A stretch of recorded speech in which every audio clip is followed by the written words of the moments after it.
Welcome to the AI Research Roundup. I'm Alex. Today we're looking at a paper trending on X, published on December 1st, 2025, about 2 days ago. It shows that with a carefully tuned-off policy reinforcement learning recipe, you can train robust full-body humanoid locomotion policies in just 15 minutes on a single RTX 4090 graphics card, even with rough terrain, random physics, and push disturbances. The paper is titled, Learning Sim to Real Humanoid Locomotion in 15 Minutes. And as we will see later, the results are both surprisingly fast and very practical for real robots. Figure 1 presents the headline result visually. The top row shows real humanoid robots walking and dancing, which illustrates that the learned controllers transfer from simulation to hardware. The bottom graphs compare learning speed. The blue FastSAC and green FastTD3 curves rise far faster than the black PPO baseline.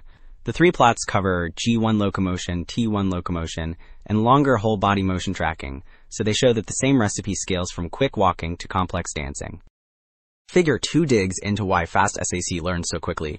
The top row of 3 plots shows that turning off clipped double Q learning, increasing the number of update steps, and adding both observation and layer normalization each make the locomotion policy learn faster in wall time. The bottom row examines longer whole body tracking, where a slightly smaller discount factor and more parallel environments both speed up mastery of the dancing motion. So the previous figure highlighted which design tweaks make FastSAC stable and fast. Figure 3 shows how that speed translates into actual walking skill, plotting linear velocity tracking over wall time.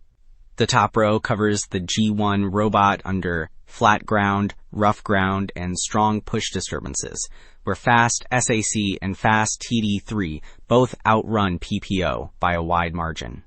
The bottom row repeats the story for the T1 robot, confirming that the recipe stays robust across terrains and push settings. So Figure 3 compared algorithms against PPO, and Figure 4 now isolates how the refined FastSAC recipe beats the previous FastSAC setup itself. The 4 panels track either reward or episode length over wall time for the G1 and T1 humanoids. In every case, the blue line climbs faster than the black line, which means the tuned recipe reaches high-velocity tracking and long, stable episodes sooner. This gap shows that careful choices like normalization, critic design, and exploration noise materially stabilize and accelerate training, even within the same base algorithm. Alright, Figure 5 extends the story from single robot walking to rich whole-body motion tracking. The 3 panels plot how well each method tracks target motions over wall time for dancing, box lifting, and reacting to pushes. In the dance panel, FastSAC pulls clearly ahead, which matters because this is a long, complex sequence. In box lifting and push, both FastSAC and FastTD3 rise much faster than the black PPO curve, reaching strong tracking performance in under a few hours.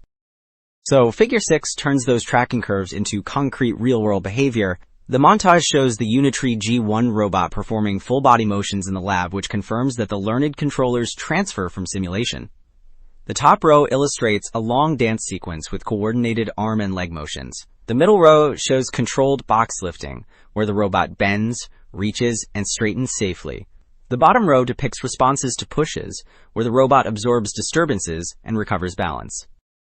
So the big picture is that carefully tuned-off policy reinforcement learning can train robust humanoid locomotion and whole-body tracking in minutes, not hours, and those skills survive the jump from simulation to real hardware. That shift shortens the entire robot design loop. That is it for this episode of AI Research Roundup. I am Alex. Thanks for listening.